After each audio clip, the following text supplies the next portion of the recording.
Welcome to The Explainer. Today, we're embarking on a pretty fascinating journey.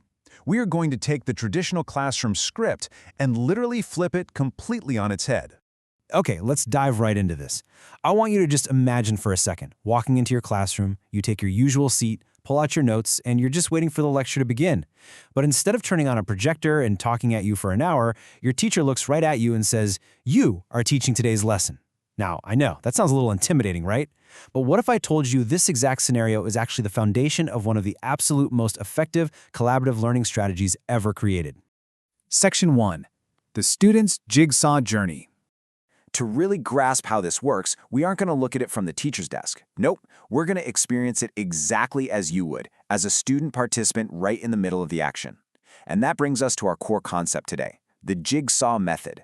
This was developed by a psychologist named Elliot Aronson, and it's basically a cooperative learning strategy where the traditional lecture is completely removed from the equation. So instead, every single learner becomes an expert on one very specific piece of a larger topic. You then take that expertise and you teach it to your peers. The real magic here?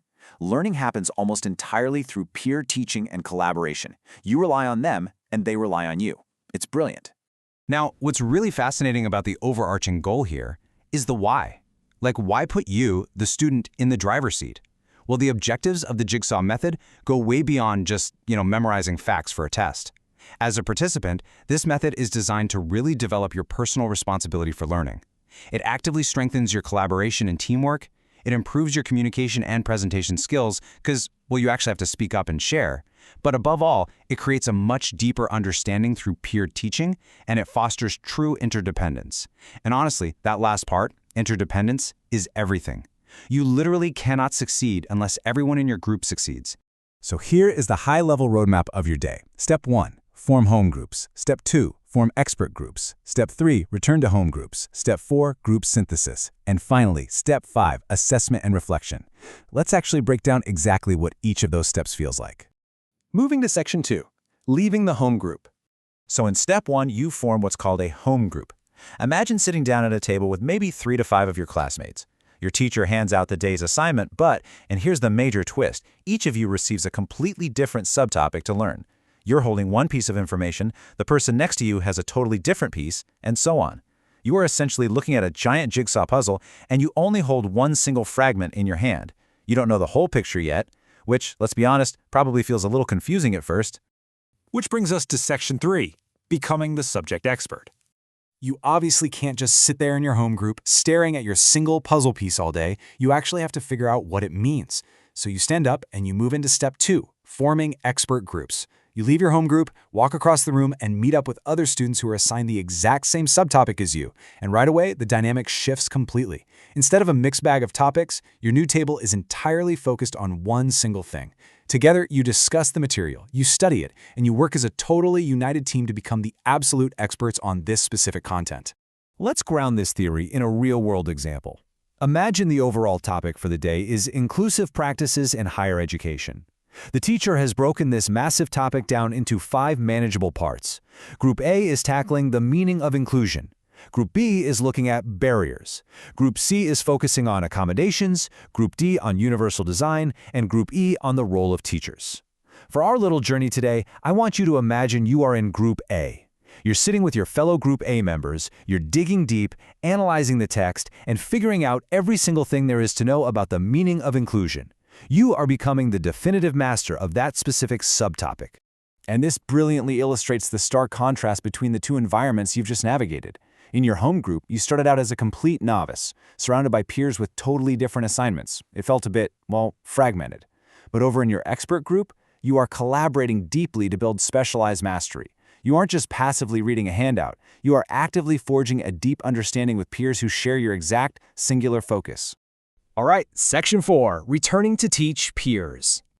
Okay, so you've done the hard work, you've mastered your piece of the puzzle, and now the stakes get a whole lot higher.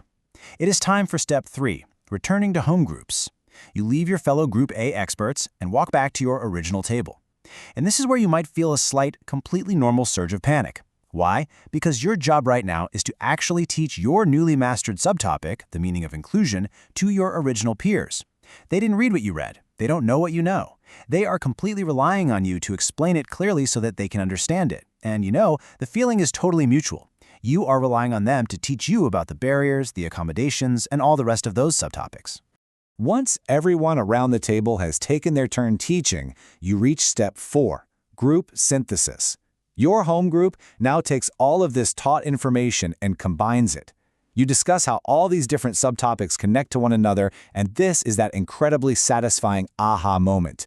Suddenly, the piece you held from Group A clicks perfectly into the pieces from Groups B, C, D, and E. The complete picture of inclusive practices in higher education becomes crystal clear. And the best part? You built it together as a team. Next up, Section 5, the teacher's hidden role. We've been entirely in your shoes as the learner so far, but let's pan the camera back for a second to see how this incredibly smooth, student-led operation was actually orchestrated. The journey officially concludes with Step 5, assessment and reflection. The teacher steps back into the spotlight to assess everyone's understanding, maybe through a quiz, a presentation, or just a class discussion. But crucially, you, as a learner, also take time to reflect on the collaborative process itself. Like, did your group communicate effectively? Did everyone pull their weight? It's not just a test of what you learned, but a really deep reflection on how you learned it together.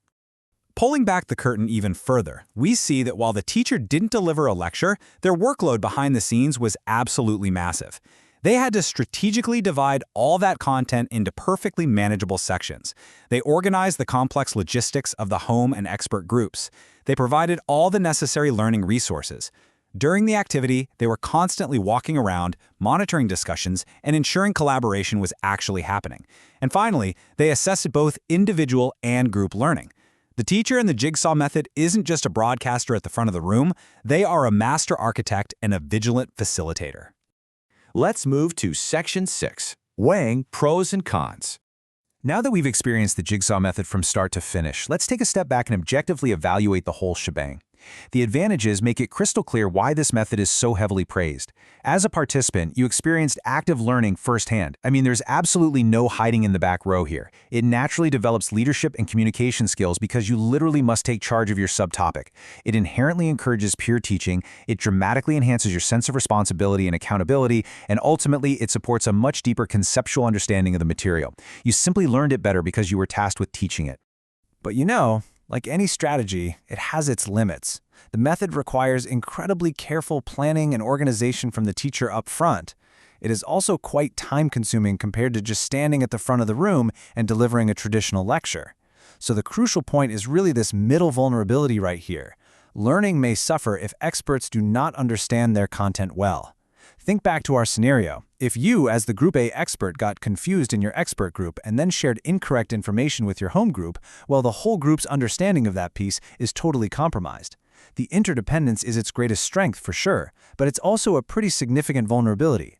Which leaves us with a fascinating, provocative question to ponder. Are traditional lectures actually becoming obsolete in the face of peer interdependence? When students actually take ownership of their learning, when they teach one another, and when they build the puzzle together, the results can be truly transformative for everyone involved. It certainly makes you view your next classroom or training experience in a whole new light. Thank you so much for joining me on this explainer journey into the Jigsaw Method. Stay curious, keep exploring, and I highly encourage you to look deeper into cooperative learning strategies. See you next time.